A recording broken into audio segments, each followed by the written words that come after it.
하나님의 은혜로운 뜻에 대해서 마태복음 강해로 함께 살펴보고 있습니다. 47번째 시간, 하나님이 짝지어 주신 것을 이라는 제목의 말씀 가지고 마태복음 19장 1절부터 15절 말씀으로 하나님 말씀 선포하도록 하겠습니다. 먼저 1절로 2절 말씀 읽겠습니다. 예수께서 이 말씀을 마치시고 갈릴리를 떠나서 요단강 건너편 유대 지방으로 가셨다. 많은 무리가 예수를 따라왔다. 예수께서는 거기서 그들을 고쳐 주셨다.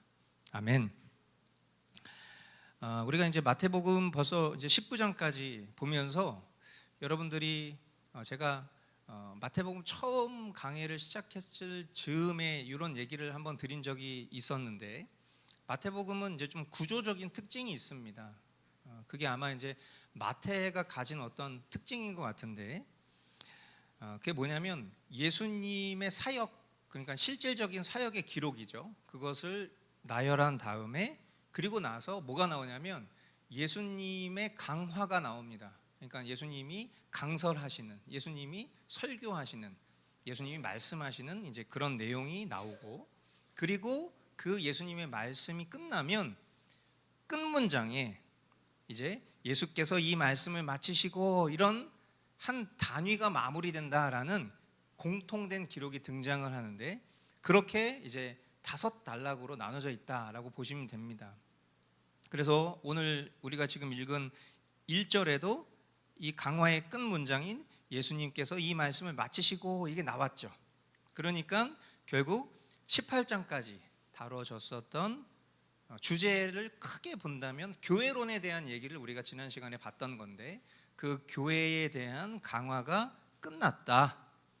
그렇게 이제 총 5개의 말씀 강화 중에서 4번째가 끝난 걸로 이제 우리가 이해하시면 되겠고요. 그래서 이제 오늘 본문 이제 이어지는 2절부터 22장까지를 또 5번째 단락으로 묶어서 예수님이 이제 갈릴리에서 예루살렘으로 가시는 그 길 중에 행하신 사역이 기록된 내용, 그렇게 여러분들이 전체적인 맥락을 이해하시면서 보시면 되겠습니다.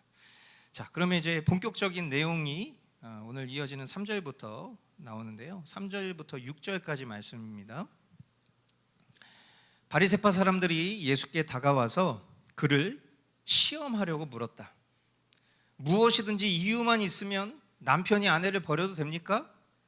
예수께서 대답하셨다. 사람을 창조하신 분이 처음부터 그들을 남자와 여자로 지으셨다는 것과, 그리고 그가 말씀하시기를 그러므로 남자는 아버지와 어머니를 떠나서 자기 아내와 합하여서 둘이 한 몸이 될 것이다 하신 것을 너희는 아직 읽어보지 못하였느냐? 그러므로 그들은 이제 둘이 아니라 한 몸이다. 하나님이 짝지어 주신 것을 사람이 갈라 놓아서는 안 된다. 아멘. 이 본문에도 의도가 기록되어 있지만 이 바리새인들이 예수님을 시험하려고 하는 그런 악한 마음을 품고 이혼에 대해서, 이혼이 옳은 일인지에 대해서 이제 질문을 하고 있습니다.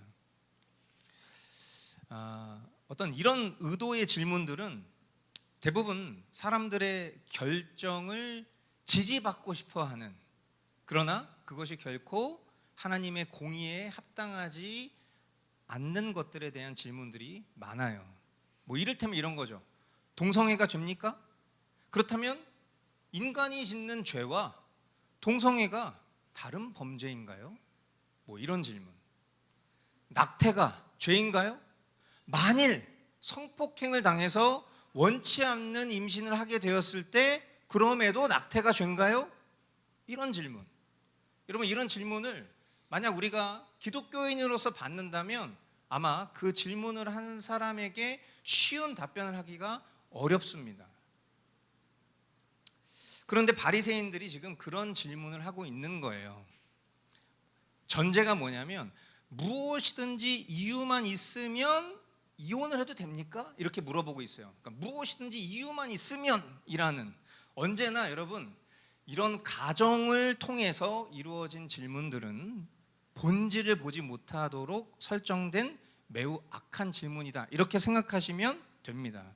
우린 살면서 이런 걸 잘 분별할 수 있어야 돼요. 일어나지 않은 일들에 대한 가정을 굉장히 크게 두고 그 뒤에 본질적인 질문들이 따라왔을 때 보통 우리는 그런 경우들이 굉장히 어떤 앞선 일들을 분별할 수 있는 지혜로운 질문인 것처럼 생각할 수도 있지만, 그러나 대체적으로 그런 질문들은 그 뒤에 그 말하는 화자가 주장하고 싶은 주장을 펼치기 위해서 한 일종의 함정 같은 거죠.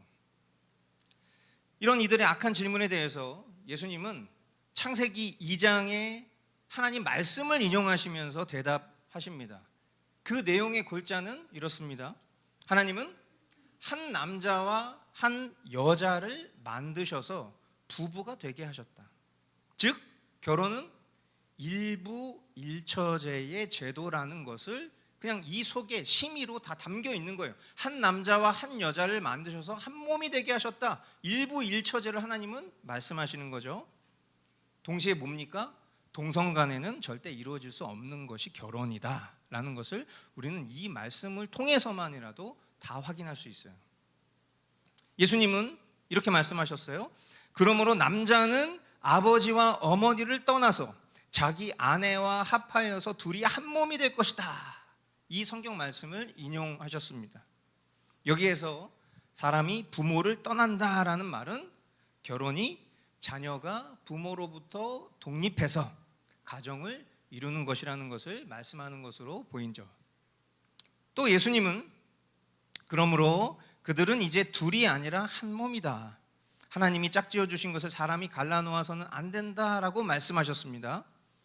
이처럼 결혼은 단순히 남녀가 어떤 그들의 사랑의 감정 속에서 같이 살기로 결정하는 그 개개인의 선택을 넘어서 영적으로는 하나님께서 짝지어 주심으로 하나가 되는 것이라는 것을 저와 여러분들은 알아야 돼요.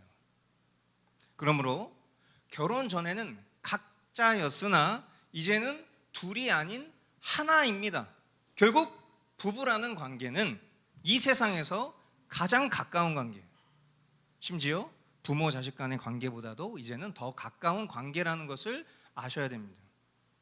그러므로 세상 사람들이 결혼의 현실을 말하면서 뭐 이런 말들 하죠. 남편 막 이렇게 얘기하면서 남의 편 막 이런 식으로 우리가 그 어떤 관계를 굉장히 좀 격화시켜서 얘기하면서 그거 막 웃기도 하고 막 그렇게 실제로 막 공감해 주기도 하고 막 그러는데, 또 아내를 마누라 이렇게 부르면서 그 마누라라는 단어가 굉장히 안 좋은 단어예요. 그런데 그 마누라 이렇게 부르면서 그 아내의 지위와 역할을 격화시키는 이런 것들을 우리는 따라해서는 안 되겠습니다. 더욱이 영적으로는 하나님이 짝지어 주신 것을 사람들이 나누는 일, 이거는 당연히 있을 수 없는 일인 거죠. 이 말씀을 통해서 이번에 이 결혼 문제 또 부부간의 문제에 대해서 저와 여러분들이 좀 명확히 하는 시간 될 수 있기를 바랍니다. 7절로 9절 말씀, 그들이 예수께 말하였다. 그러면 어찌하여 모세는 이혼 증서를 써주고 아내를 버리라고 명령하였습니까? 예수께서 대답하셨다.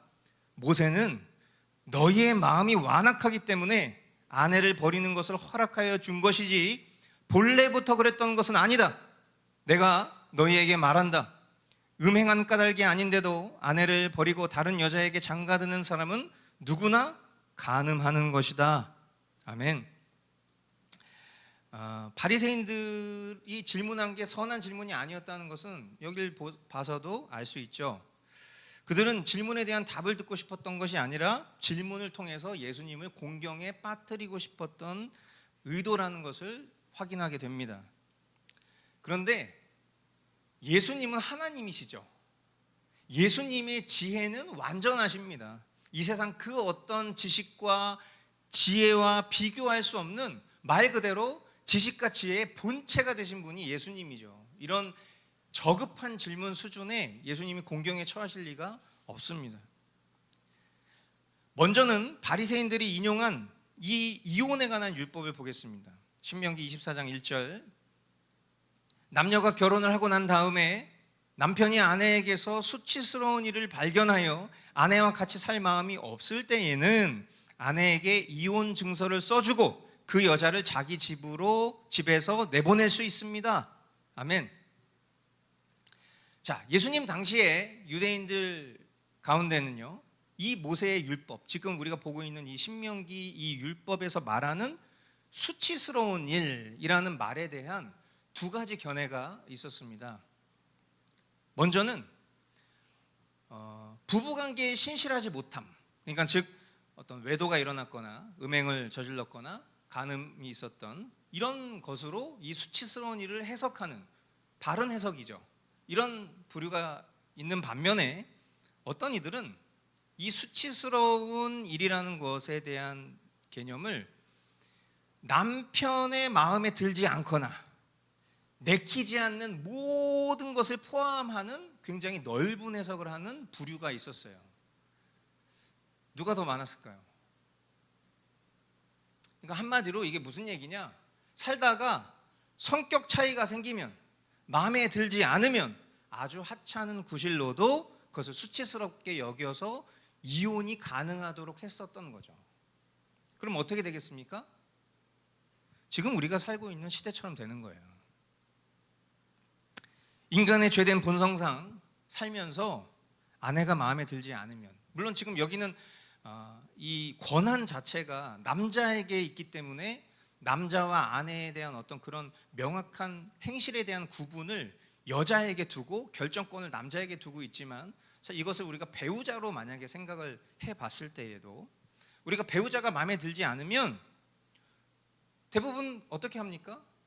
요즘에는 그냥 살지 않고 더 이상 고생하지 않고 그냥 갈라서 이제 이런 시대죠. 그러니까 이게 그냥 불신자들이 그렇게 사는 것은 어쩔 수 없어요. 그냥 그들은 원래 본성이 그런 거니까. 근데 저와 여러분들은 예수 그리스도의 생명으로 거듭난 사람들임에도 불구하고 기독교 신자들 안에서도 이런 일들은 있습니다. 그렇게 이혼 증서 써주고 이혼하고 그리고 또 다른 여자를 만나는 일이 쉬워질 수밖에 없겠죠. 당연히 어떻게 되겠습니까? 참된 사랑과 인내는 없어질 것이고, 심지어 그것을 지금 어떻게 하고 있어요? 율법의 해석 가운데에도 합리화시키고 있죠. 그러다 보니까 양심의 가책도 덜 수 있게 되었을 것입니다. 그리고 언제나 그렇듯 이런 죄된 여지는 수많은 이들의 지지를 받을 것이 분명하니 예수님이 이 질문에 어떤 명확한 답을 하시면 어떻게 되겠어요? 당연히 후자의 견해를 가진, 아니 성격 차이가 생기면 이혼해야지, 수치스러워, 이렇게 지지하는 사람들이 많을 테니까 그런 견해를 가진 이들에게 예수님이 비난받도록 이런 질문을 한 것이겠죠. 이에 대해서 예수님은 무엇이라 말씀하십니까? 모세는 너희의 마음이 완악하기 때문에 아내를 버리는 것을 허락하여 준 것이지 본래부터 그랬던 것은 아니다. 내가 너희에게 말한다. 음행한 까닭이 아닌데도 아내를 버리고 다른 여자에게 장가드는 사람은 누구나 간음하는 것이다. 하나님이 모세의 율법에 이혼 규정을 주신 것은 죄로 오염된 사람들 마음의 완악함 때문이다 라고 말씀합니다. 여러분, 이게 무슨 뜻이겠어요? 이 사람의 완악함이 하나님이 제정하신 법과 그 효력을 거스르고 그로 인해서 겪게 될 영혼의 피폐함과 피해가 매우 지나치게 될 것이기 때문에 어쩌면 이 제도 속에서 큰 피해를 입게 되는 사람이 누구겠어요? 이 시대에는 당연히 여자겠죠. 그 여자를 보호하시기 위한 일종의 허용인 거예요. 허용. 그것을 장려하거나 권장하거나 그렇게 해도 된다 이게 아니라 사람 마음이 완악하기 때문에 그 완악함으로 인해서 발생되는 그 피해자, 그 여자가 공경에 처할 것이 분명하기 때문에 그럴 바에는 그냥 이혼 증서를 허락하는 일종의 허용인 것이죠. 하지만 분명한 하나님의 본뜻에 있어서 이혼은 하나님께서 세우신 뜻과 맞지 않다. 결혼은 하나님이 짝지어 주신 관계이고, 그리고 결혼 서약을 했잖아요. 결혼 서약은 영속적인 거예요. 영속적인 거. 그러므로 배우자의 간음의 사유가 아닌 한 절대로 이혼은 안 된다라는 것을 명확하게 말씀하고 계십니다. 그런데도 이제 부당한 이혼을 하고 또 다른 마음에 드는 여자 만나서 재혼하잖아요. 그러면 결국 그게 어떻게 되는 거예요? 영적으로는 간음인 겁니다. 하나님이 짝지어 주신 것을 사람이 가를 수 없는데 사람이 부당한 이유를 들어서 그냥 육적으로 이혼하고 세상 법대로 이혼하고 그리고 다른 또 사람을 만나서 재혼을 하게 되면 어떻게 된 거예요? 여전히 한몸 상태에서 또 다른 여자와 혼인을 하게 된 것이니까 이것이 하나님 보시기에는 간음 상태인 거죠. 간음 중인 거예요. 저와 여러분에게 이런 일이 있어서는 안 되겠습니다. 그러나 더 나아가서 우리 주변에 이런 문제를 가진 신자가 있을 수 있죠. 그랬을 때 여러분들 어떻게 하시겠습니까? 그들의 상황과 처지를 공감하시겠습니까? 그건 적절치 않아요. 늘 우리가 진리를 선포하고 하나님의 말씀에 부합하는 것을 이야기하는 것이 공감해 주는 것보다 훨씬 더 중요합니다. 왠지 아십니까? 결국 사람은 누구나 깨닫는 순간이 와요. 돌이켜야 될 지점이 있다고요. 근데 그 누구도 돌이켜야 될 그 원 위치를 가르쳐 주지 않으면 돌아올 수가 없습니다. 모두가 공감하는 세상이에요. 아유, 그럴 수도 있지. 아유, 그랬구나. 아유, 정말 힘들었겠구나. 거기서 머무르면 안 돼요. 우리는 그리스도인입니다. 우리는 하나님의 백성이에요. 하나님의 법도를 따르는 사람들이에요. 세상 사람들이 다 모든 것이 가능하다고 이야기하고 진리가 없다고 말해도 우리는 진리가 있다는 것을 믿는 사람이에요. 사랑과 공의는 늘 항상 함께 가는 거예요. 어려운 처지에 놓인, 지금 이혼하고 싶은 그런 형편에 놓인 그런 우리 주변에 있는 사람들에게 아유, 그렇게 힘든 일이 있었구나. 아유, 정말 이혼할 수밖에 없는 그런 처지겠구나라고 공감해 주는 것이 사랑이라면, 그러나 우리가 하나님을 따르는 백성으로서 적절치 않은 사유로 그런 힘듦의 과정들로 인해서 이혼하는 것은 물론 사람의 마음으로서는 힘든 일이지만 그러나 하나님이 짝지어 주신 것을 사람이 가를 수는 없는 법이야 라는 공의의 진리를 선포해 주지 않으면 모두가 다 제 갈 길로 가는 세상이 되는 거죠. 결국 지금 우리가 사는 이 세상처럼 말이에요. 그래서 저는 우리 교회에 이런 일이 없지만 그러나 함께 신앙했던 분들 중에 이렇게 이혼한 사람들도 보면 그냥 그런 관계에 놓여져 있는 것을 막 지지해주고 응원해주고 축복해주고 하는 모습들을 볼 때에 한편으로는 씁쓸함을 느낍니다. 왜 그렇죠? 우리가 지금 보고 있는 하나님의 말씀의 기준이 그렇지 않기 때문이에요. 그래서 성경이 기록한 예수님이 친히 저와 여러분들에게 가르쳐 주신 이 명확한 기준에 저와 여러분이 순종하는 것이 1번입니다. 순종하며 또한 주변의 어려움에 처한 이들을 말씀으로 잘 권면할 수 있기를 소망합니다. 10절로 12절 말씀, 제자들이 예수께 말하였다.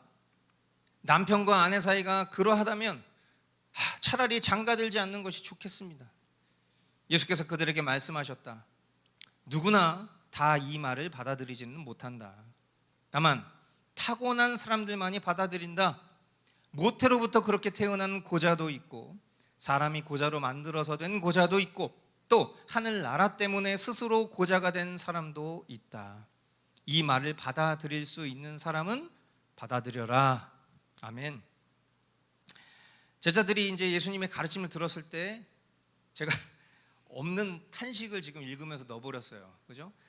그러니까 남편과 아내 사이가 그러하다면 차라리 장가들지 않는 것이 좋겠습니다. 이렇게 본문이 쓰여 있는데 제가 남편과 아내 사이가 그러하다면 차라리 하를 넣어버렸어요. 그러니까 누구나 다 자기 의지가 있는 거예요. 자기 생각이 있는 거고. 그러니까 하나님의 말씀이 다 우리가 기쁘고 순종할 수 있는 말씀이면 좋겠지만 지금 예수님의 말씀대로라면 사람 마음이 그러고 싶지가 않은 거예요. 어려운 생각이 드는 거죠. 제자들도. 어떤 마음일까를 생각해 보니까 이 제자들의 반응이 제가 이 말씀을 묵상해 봤을 때는 한 여자랑 결혼해서 그 여자랑 평생 함께 사는 것이 힘든 것 같아요. 한번 여러분 집에 가서 다시 한번 묵상해 보세요. 그러니까 지금 이 전후 맥락을 봤을 때 제자들이 아유 그렇게 살 바에는 그냥 혼자 사는 게 낫겠습니다. 이 얘기를 할 수 있는 상황이 아니에요. 그렇지 않습니까? 결혼한 사람들도 아닌데. 그러니까 아마도 한 여자랑 결혼해서 그 여자랑 평생 함께 사는 것이 좋아 보이지 않아서 아유 그렇게 살 거면 그냥 혼자 살게요. 왜냐하면 그럼 율법에 매이지 않아도 되잖아요. 그런데 예수님이 뭐라고 말씀하시죠? 다만 타고난 사람들만이 받아들인다 이렇게 말씀을 하십니다. 그러니까 이게 제 해석이 맞는 거예요. 이 말씀은 소위 독신의 은사를 가진 사람만이 가능하다 그 말씀하시는 거죠, 예수님이. 그러니까 누구나 다 그러는 거 아니야.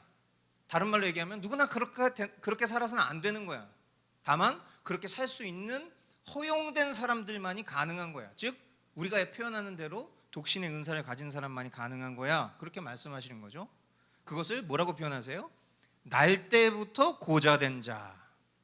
이것을 해석하면 선천적으로 결혼이 불가능하거나 어떤 생리적으로 생리학적으로 불가능하거나 아니면 심리적으로 결혼을 원치 않거나. 그러니까 이것이 저와 여러분들이 이성을 바라볼 때 만나고 싶고 사귀고 싶고 결혼하고 싶고 이런 감정이 전혀 들지 않는 부류의 사람들을 말하는 거죠. 실제로 그런 사람들이 있습니다. 그러니까 우리가 남녀가 일평생을 살면서 겪는 굉장히 어려움의 일들은 대체적으로 뭐냐면 혼인 전이든 혼인 후든 어떤 생각과 마음으로 품는 음행 이런 것들로 힘들어하는 거잖아요. 그러니까 각자 배우자를 연고로 두고 그런 부분을 해소하는 관계. 그러니까 물론 그것이 1번 목적은 아니지만 그런 건강한 구조를 하나님께서 만들어 놓으신 건데 아예 그런 것에 대한 유혹을 받지 않는 그런 사람들이 있다. 그런 사람들이 결국 독신의 은사를 가진 사람들이라는 거죠. 그리고 그것을 표현할 때 날 때부터 고자된 자 그렇게 표현하는 거죠. 또 어떤 부류의 사람들이 있습니까? 사람이 고자로 만들어서 된 고자 이렇게 표현했죠. 그러니까 옛날 우리나라뿐만 아니라 세계사를 봐도 어떤 궁중의 내시들 이런 사람들은 태어날 때는 정상적으로 태어났지만 어떤 목적을 위해서 사람들이 고자로 만든 경우들도 있죠. 그런 사람들은 결혼을 못하는 거예요. 그리고 또 어떤 사람들이 있습니까? 스스로 고자된 사람, 하늘나라 때문에 스스로 고자된 사람, 대표적으로 사도 바울 같은 사람들이죠. 하나님 나라를 위해서 스스로 독신이 된 자들도 있다라는 것입니다. 그러나 분명한 것은 이 말은 받아들일 수 있는 사람만 받을 수 있는 말이라고 이렇게 예수님 말씀하잖아요. 한마디로 독신주의 이것은 강요될 일이 아닙니다. 그리고 그것이 성경이 적극 권유하는 것도 아니고 무엇보다도 하나님의 창조 섭리에 우선적이지 않아요. 앞서도 우리가 보았듯이 하나님의 섭리는 뭡니까? 한 남자와 한 여자를 만드셔서 그 둘이 한 몸을 이루어서 가정을 만드는 것이 그리고 그 가정을 통해서 생육하고 번성하는 그 하나님의 지상 명령을 이뤄가는 것 그것이 바로 하나님의 본뜻입니다. 그러나 그런 본뜻 가운데에서도 날 때부터 고자된 사람 있을 수 있다. 사람이 고자로 만든 사람 있을 수 있다. 하나님 나라를 위해서 스스로 고자된 사람 있을 수 있다. 일종의 하나님 섭리 가운데 허용인 것이죠. 그러나 그것이 일반적인 것이 아니에요. 그러니까 그것을 일반화해버리면 하나님의 본 섭리는 일반적이지 않은 게 되는 거잖아요. 하나님이 창조하신 본 섭리가 일반적인 거고 특별한 예외 경우가 있는 겁니다. 그러니까 이것을 둘 다 일반화시켜 버리면 문제가 생기는 거예요. 그래서 건강한 신자라면 마땅히 이런 성경이 이야기하고 있는 기준에 부합하지 않으면 혼인하기 위해서 기도하고 노력하는 것이 마땅한 것이고 결혼했으면 자녀를 출생하기 위해서 힘쓰는 것이 하나님 나라를 위해서 그 명령에 준행하는 필수인 것이고 그러나 본질적으로 날 때부터 독신의 은사를 가진 사람에게 반대로 결혼을 강요할 필요도 없죠. 그가 하나님께로부터 받은 은사고 그것이 하나님이 살아가게 하신 삶의 방식이라면 그 삶을 통해서 하나님 영광 돌리도록 하는 것이 합당한 거라는 거예요. 그러나 오늘날처럼 마치 독신 생활이 결혼 생활보다 더 나은 생활 방식이라는, 이것은 세상의 기준만이 아니라 교회 안에서도 세상을 살고 있는 그리스도인들도 성경을 따라야 되는 사람들도 이런 생각을 가지고 보편적으로 살아가고 있다는 것이 얼마나 하나님의 말씀이 이 땅에 떨어졌는가를 확인할 수 있는 대목이기도 하죠. 그래서 이제 천주교라든지 타 종교에서 사제나 성직자들이 결혼하지 않는 거 있잖아요. 이것은 어쩌면 하나님의 말씀에 위배되는 거죠. 그런 헌신을 통해서 그것이 뭔가 특별한 것처럼 만드는 거, 하나님의 말씀에 하나는 부합하지만 하나는 부합하지 않는 겁니다. 물론 사도 바울처럼 스스로 고자된 자로 살기로 결단하는 노력이라면 괜찮겠지만, 그리고 그것이 자원하는 일이라면 괜찮겠지만, 그러나 그것을 집단화해서 그것을 의무화해서 억지로 그 일을 하니까 자꾸만 사제 성범죄들이 여기저기서 생겨나는 이유가 바로 그런 것들 때문이에요. 사람의 결심과 공로가 되면 결혼 문제뿐만 아니라 우리가 살아가는 대부분의 삶의 문제 속에서도 절대로 건강한 열매를 맺을 수가 없는 거죠. 명확히 하시기 바랍니다. 결혼은 분명 하나님께서 주신 거룩한 제도입니다. 그리고 하나님께서 은혜 주시면 결혼도 또 독신도 복되는 거죠. 그러나 주님의 은혜가 없으면 결혼이든 독신이든 복되지 않은 것입니다. 13절로 15절 말씀 우리 같이 한 목소리로 읽겠습니다. 그때에 사람들이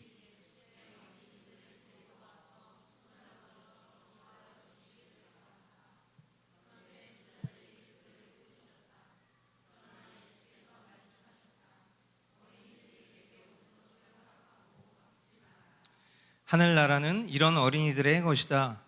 그리고 그들에게 손을 얹어주시고 거기에서 떠나셨다. 아멘. 지금 우리가 방금 읽은 이 본문 누가복음 병행 구절 보면 사람들이 예수께 어린이들 데리고 왔다 이렇게 표현하고 있는 이 병행 구절에 보면요, 뭐라고 돼 있냐면 자기 어린아기를 데리고 온 거예요. 그러니까 갓난 애기들, 그러니까 자기 아이들을 막 데리고 와서 기도받으려고 하는 거죠. 그러니까 우리가 이 모습을 보면 뭡니까? 사람들은 예나 지금이나 자신의 자녀가 하나님의 복 받기를 원하죠. 그리고 그것은 하나님 보시기에, 지금 예수님이 보시기에도 그건 잘하는 일입니다.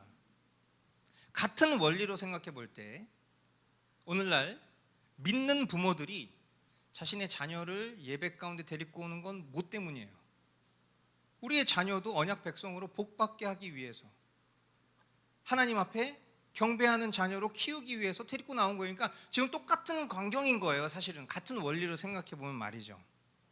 그래서 믿는 부모들이 자신의 자녀를 예배에 참석시켜서 그들을 위해서 기도하고 또 그들이 하나님의 자녀로 복받기를 간구해야 되는 사모함이 있어야 되는 거죠. 그러니까 자녀를 주님의 자리로, 예배하는 자리로, 말씀 듣는 자리로, 하나님을 예배하는 자리로 데리고 나오는 일이 지금 이 예수님 앞에 어린이들을 데리고 온, 자기 어린아이를 데리고 온 것과 똑같은 거라는 거예요. 그런데 이제 아이들이 좀 크잖아요. 그러면 어떻게 됩니까? 가정에서 제대로 된 신앙의 교육이 이루어지지 않습니다. 교회에서는 억지로 하죠. 그러니까 가정과 교회가 하나 되지 않으면 이 아이에게는 신앙의 성숙이 일어날 수가 없어요. 근데 대부분의 시간은 다 가정에서 보내잖아요. 가정에서 이렇게 복받는 자리 가운데 이 자녀가 나아가지 않고 부모가 복받는 자리에 홀로 있고, 부모가 그냥 뭐 기도하면 마치 그 에너지가 이 아이한테도 흘러갈 것처럼 이 아이에게 직접적인 인풋은 없는데 본인만 말씀에 집중하고 사는 거예요. 가능한 일입니까? 내가 밥 먹는다고 내 영양소가 내 자녀에게 가는 게 아니잖아요. 내가 기도한다고 아무것도 하지 않는 기도가 의미가 있습니까? 기도하지만 나에게 주어진 일에 최선을 다하는 거죠. 마치 이런 거예요. 시험 공부를 해서 좋은 성적을 받아야 되는데 시험 공부는 하지 않고 기도만 하고 좋은 성적을 받으려고 하는 거랑 똑같은 개념이에요. 내 자녀에게 바른 하나님의 말씀을 양육하는 일에는 게을르면서 그냥 내가 자녀를 위해서 기도하면 하나님이 알아서 해주겠지, 이렇게 생각하는 건 시험 공부 안 하고 좋은 성적을 받기 위한 기도랑 똑같은 거예요. 마찬가지입니다. 세상 일에는 열심입니다. 근데 주일을 성수하는 일은 세상 일보다 뒷전이에요. 말씀과 기도의 삶을 가르치는 일보다는요, 세상 학문, 세상 놀이에 더 열의를 쏟는 것이 지금 누구의 모습과 같냐면 이 제자들의 태도랑 똑같은 거예요. 예수님 앞에 기도받으려고, 예수님의 말씀을 듣게 하려고 아무것도 모르는 갓난 아기까지 데리고 온 그 부모들의 열심을 제자들이 꾸짖는 거예요. 애들은 데리고 가, 정신사나워, 애들은 데리고 가. 딱 그 태도를 신자된 부모가 혹시 자녀들에게 하고 있지는 않나는 거예요. 마가복음 병행 구절에 보잖아요. 그럼 예수님이 그들을 보시고 분이 여기셨다라고 기록하고 있어요. 그 제자들의 태도를 보고 예수님이 분이 여기셨다. 어른은 예수님의 말씀에 주목되어도 어린이들은 무시하는 제자들의 행동이 예수님의 분노를 일으키고 책망을 받은 거죠. 이 어떤 짧은 에피소드를 통해서 우리 또한 우리 공동체의 소중한 자녀들의 신앙과 그 성숙을 위해서 모든 기회를 다 도모해야 할 거라고 생각합니다. 그리고 그 일을 위해서 수고하고 애쓰는 부모들을 격려하고 또 잘못된 길을 가고 있다면 권면해야 되겠죠. 그리고 이 일을 위해서 또 맡겨진 일꾼들, 수고하는 교육자들에게 아낌없는 헌신과 또 수고에 대한 박수를 보내줘야 할 줄 믿습니다. 또한 예수님은 이렇게 말씀하시죠. 어린이들이 내게 오는 것을 허락하고 막지 말아라. 하늘나라는 이런 어린이들의 것이다. 이렇게 말씀합니다. 이건 무슨 말입니까? 예수님이 말씀하신 어린이들은 모든 어린이들을 말하는 게 아니에요. 여러분, 구원받은 사람은 어떤 사람들이에요? 모든 사람입니까? 아니죠. 그 모든 사람 중에서 하나님이 택하신 사람을 구원하시는 거죠. 마찬가지예요. 여기서 말하는 어린이들은 모든 어린이들을 말하는 것이 아니라 결국 이 믿는 가정에 태어난 어린이들에게 그렇게 말씀하신 거죠. 그러므로 신자들의 자녀는 아직 신앙 고백을 못하기 때문에 예수님께 나올 수 없고 천국과 상관없는 그런 아무것도 모르는 어린이들이라고 생각하면 안 된다는 거예요. 이런 어린이들의 것이다. 어린이라고 해서 우리가 거룩한 하나님을 예배하는 그 자리, 하나님의 말씀 듣는 자리, 이 자리에서 배제시키면 안 된다는 거예요. 그러니까 어른들은 예배하는데 애들은 저기서 놀게 하고 그러면 안 된다는 거예요. 영적인 활동이잖아요. 눈에 보이지 않는 하나님을 신앙하는 행위란 말이에요. 그것은 어린아이든 어른이든 똑같은 거예요. 아이는 당연히 그걸 모르죠. 우리는 지각이 발달했기 때문에 이 시간이 어떤 방향성을 갖고 있는 것인지를 알지만 애들은 당연히 이 시간이 따분하고 지루한 거예요. 당연히 따분하고 지루한 아이를 나무라는 게 아니라 그것이 어떤 의미를 갖고 있는지를 계속 가르쳐 줘야 되는데 그 일이 잘 안 되는 거죠. 분명한 것은 이 어린 아이들은 하나님의 나라에 용납되고 환영받습니다. 그리고 그 아이들은 진정한 천국 백성으로 영적으로는 간주됩니다. 그래서 구약 시대에는 믿는 가정의 자녀들에게 뭘 했어요? 할례를 베풀었고 그렇게 하나님의 백성으로 인정해 준 거죠. 회원으로 인정해 주는 거예요. 뿐만 아니라 같은 원리로 신약 시대에는 뭘 합니까? 아이에게 유아 세례를 베푸는 거예요.